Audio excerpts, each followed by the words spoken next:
All right, we've got our next question here. Sister, I know this is a sensitive subject. Sensitive is spelled wrong. For me too. For me, because it's Mental Health Awareness Month, and you know I'm struggling with a lot of stuff, and I'm trying to regulate it best I can, knowing I'll have my bad days. So I want to know, how can you regulate your mental health to the best of your ability? Light beat today, you know that. Oh, I don't think she got no makeup on, but do beat today. All right, let's get into this next little episode. We talking about mental health. Health and wellness is very important. Everybody gives a fuck about it when it's too late. So let's talk about some tips, some preventative tips, because that's basically what the question is asking. Like, bitch, I know I'm gonna have a bad day. What should I do? All right, so honestly, I think that preventing crash outs on a bad day is really specialized to each individual person and how they think and what they believe in. But to answer, I don't want to say his name, so we're gonna call him Lil Bro. To answer Lil Bro directly, just knowing what I know about him so far, he likes to prepare. He likes preparation. Like, I know what's to come. I need to know what to do for this event. And a lot of people are that way. I'm that way sometimes. I'm like, I want to know what I'm getting into. But sometimes the unknown is where you grow the most. And the unknown, not knowing what the fuck about to happen, is where great opportunity comes about. So when you think about it that way, it's almost like you don't have to dread the bad days, because you don't know what could come about a bad day. When you thought you was going to work, but that tire is flat, in the process of getting the tire back inflated, you met the most amazing person ever, who was actually looking for somebody to help them with their business, and now you got a fucking new friend and a job opportunity that's paying way more than whatever you were making at first. Like, it's literally, the possibilities are endless, and the possibilities are up in the air. And the only way that we can get the best possibility, this is my opinion, the only way that we can get the best possible outcome that we want is to be in that certain vibe. If I'm in the vibe of, oh God, I don't know, is it gonna be bad? Like, fuck, I don't know, like, then, worrisome shit's gonna happen.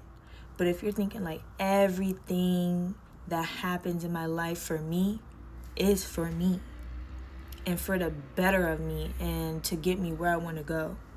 Step number one, I think a lot of people don't have a goal, at least one goal or a desire that they want for themselves. It's okay to want things. When you feel like you want something, I feel like when we feel like we want something, that means there's something there for us to do. So it's like really okay to want things. That's what I think. Some people think, oh, you shouldn't want things. You should be grateful with what you have and want things. The fuck? Like, you think I'm gonna be grateful for what I have and leave it at that? That's called stagnancy. I'm pretty sure that's a word. But who wants to be stagnant? Who wants to stay in the same spot forever? Trees don't even stay in the same spot forever, just for a long time. But they're always going to evolve into something else. Everything has to evolve. Evolution has to occur. Things have to change. And so do we. And the person who doesn't change loses. Loser. But if you want to be a winner like me, no, I'm just playing. But I just think that to win in life, you gotta be able to go with the ebb and the flow. The moon controls the ebb and the flow of the waters. We are made up of mostly water, so the moon gonna affect us too with our ebb and flow of our energy and motion, our emotions, which we feel inside. Emotions are not us. We do not identify. We should not identify by our emotions. Instead, we should just observe them. Emotions are like notifications on the phone, right? Like, oh shit, yeah, I forgot I had to do this after work. That's a notification that I put on my calendar to remind me that I gotta do A, B, and C later. That's what an emotion is. Some bad shit happens, a bad day happens, and you're feeling some type of bad emotion in connection with the bad event. That's to alert you of something else going on. What is an example? For example, for a while, I was like always dreading going home because I live with my mom and I know she's gonna talk to me. And I don't like how I feel when I have conversations with her. And so I dread going home. I drive in the slow lane. I take forever to leave the office in the first place. Then I take forever picking up the baby at the daycare, talking to everybody in the office. They talking to me and I'm letting them, sitting down, talking, just to procrastinate and drag out the fact to go home with my mom and her talking to me. And then I thought to myself, well, goddamn, I can't be doing this every day. Like, that puts the schedule behind when I get home. And so I'm like, well, why do I feel so like anxious and icky every time I think about having a conversation with my mom? And this could be a conversation with anybody, like, oh God, I don't want to go to work because I don't want to have to see Bertha. Like, fuck, who wants to talk to Lisa too, you know? Like, damn. No shade, Bertha or Lisa. You have to ask yourself. I feel like we don't ask ourselves enough questions, right? That's step one for me, is like, after observing the emotion, is asking why. And that's basically shadow work. What the spiritualist people call shadow work is basically just asking yourself a bunch of questions so that we can get to the root of what the fuck going on and why this emotion arises in the first place. That's when we know how to move differently and think differently and believe different things so that we can have better emotions, right? That's called giving a fuck about yourself. And that, in my opinion, is a version of self-care. Paying attention to yourself. We want all these people to pay attention to us, be nice to us, treat us a certain way. But we can't even ask ourselves why we pissed. We can't ask ourselves why we're upset.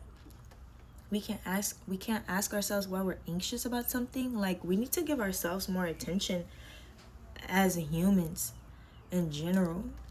And it don't take a therapist every single time. It just takes you sitting with yourself with the motherfucking TV off and the radio off. You can turn it back on later. But for now, why am I so anxious? Why am I so pissed? So when I asked myself that, to come back to the example, I asked myself, why do I be so goddamn anxious?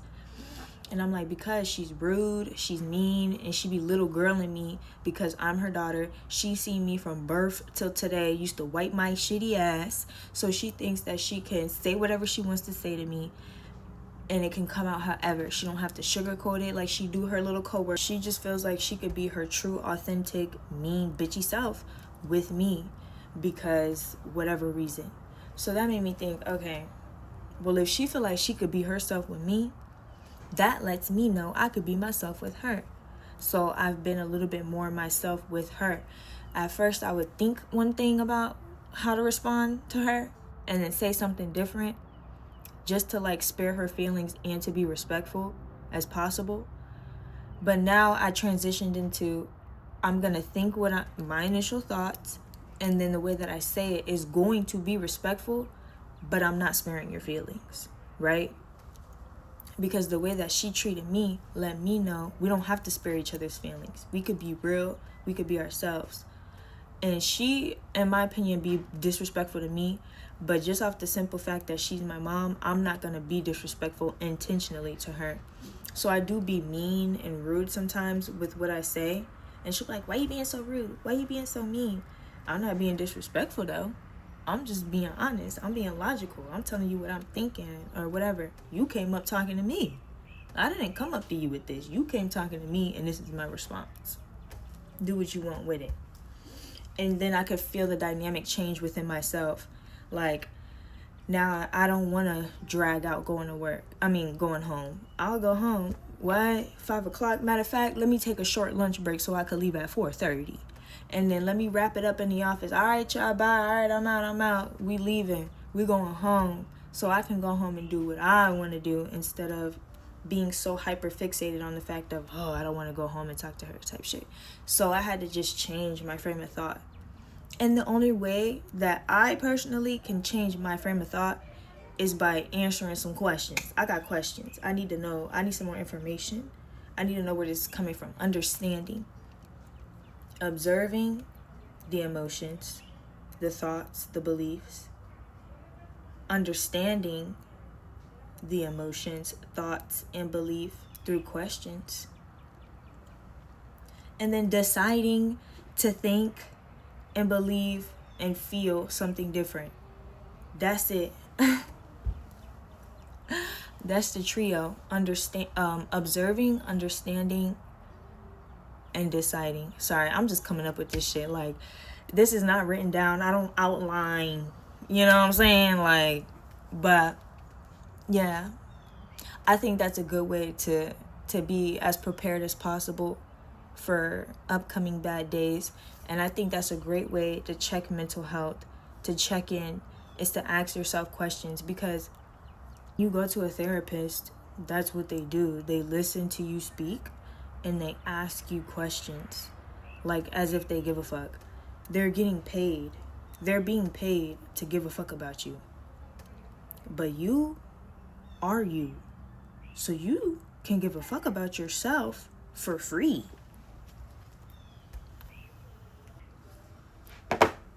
What? Let's bring it back to my example. Yeah, this is a real ghetto TV show. You know, we gotta prop shit up on the window. We don't got tripods yet.